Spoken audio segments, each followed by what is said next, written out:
नमस्कार, महासागरच्या खरी खरीमध्ये मी सुजाता आपले स्वागत करते। जागतिक कीर्तीचे खगोलशास्त्रज्ञ जयंत नारळीकर यांचे निधन झाले। वयोमानानुसार आणि प्रकृती परत्वे झालेले त्यांचे निधन ही एक घटना असली तरी पण कुठेतरी मनाला चटका लावून जाते। खगोलशास्त्रज्ञ, संशोधक आणि मराठी भाषेमध्ये मराठी विज्ञान कथा लिहिणारे लेखक म्हणून नारळीकर सुविख्यात होते। त्यांच्या जाण्यामुळे मराठी साहित्याची आणि विज्ञानाची मोठीच हानी झालेली आहे। आंतरराष्ट्रीय स्तरावर त्यांना शास्त्रज्ञ म्हणून मान्यता होतीच, पण त्यांनी लिहिलेल्या मराठी भाषेतील वाचनीय आणि सुरस अशा विज्ञान कथा, कादंबरी आणि त्यांचे आत्मचरित्र म्हणजे मराठी साहित्याचे मोठे लेणे आहे। त्यांचे वडील बनारस हिंदू विद्यापीठात शास्त्रज्ञ होते, तिथेच त्यांचे शिक्षण झाले। त्यानंतर ते पुढील शिक्षणासाठी केम्ब्रिजला गेले। तेथे त्यांनी फ्रेड हॉईल यांच्यासोबत त्यांनी काम केले। त्यावेळी फ्रेड जगभरातील आघाडीचे खगोलशास्त्रज्ञ होते। त्यांना नारळीकर आपले गुरु मानत असत। जगाची उत्पत्ती स्फोटातून झाली हे गृहीतक फ्रेड आणि नारळीकर यांनी नाकारलेले होते।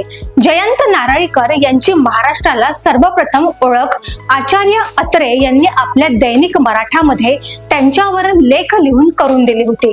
1972 साली पंतप्रधान इंदिरा गांधी यांनी त्यांना भारतात बोलावले आणि भारताचे आजचे खगोलशास्त्रज्ञ आणि त्याची प्रगती याचा पाया त्यांनी तेव्हापासून भक्कमपणे रचला।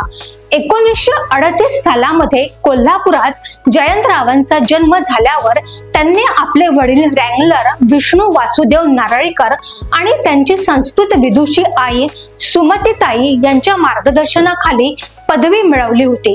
डॉक्टर नारळीकर केवळ खगोलशास्त्रज्ञ नव्हते, तर मराठी, हिंदी आणि इंग्रजी या भाषेत दर्जेदार लेखन करणारे अतिउत्तम साहित्यिक होते। प्रत्येकाने वैचारिक दृष्टिकोन आणि विज्ञाननिष्ठ दृष्टिकोन ठेवला पाहिजे असे त्यांचे म्हणणे होते। 1975 साली झालेल्या साहित्य संमेलनाच्या संमेलनाध्यक्ष असलेल्या दुर्गा भागवत यांनी डॉक्टर नारळीकरांचे लेखन काळाच्या खूप पुढे आहे असे म्हटले होते। त्यांनी आपल्या विषयाचे मूलभूत संशोधन केले होते। सारे जग त्यांना आंतरराष्ट्रीय दर्जाचे शास्त्रज्ञ म्हणत होते, पण जयंतराव साहित्यिक म्हणून मायबोली मराठीसाठी तन, मन आणि धनाने समर्पित होते। त्यांना साहित्य संमेलनाचे अध्यक्ष करण्यात आले।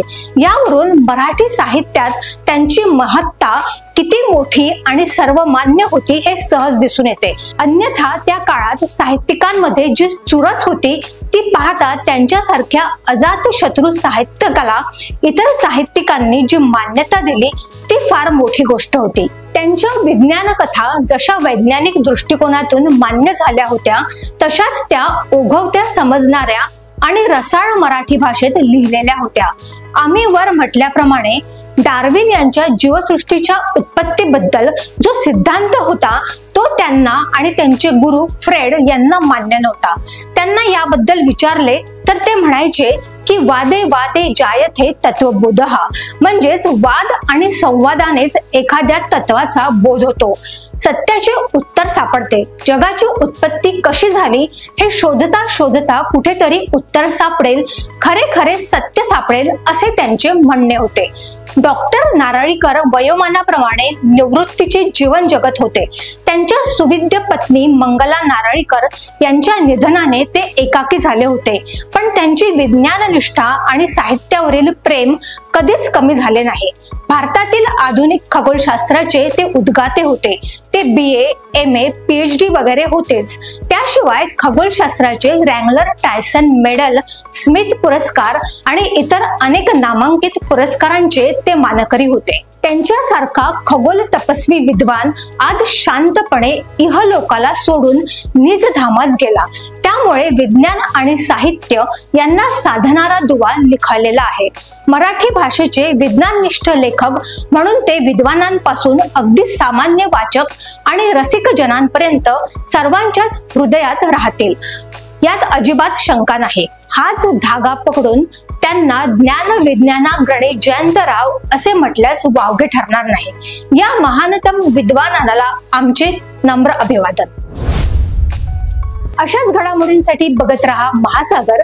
अजूनही तुम्ही आमच्या चॅनलला सबस्क्राईब केलं नसेल तर लगेच सबस्क्राईब करा, लाईक करा, शेअर करा आणि बघत रहा महासागर. नमस्कार.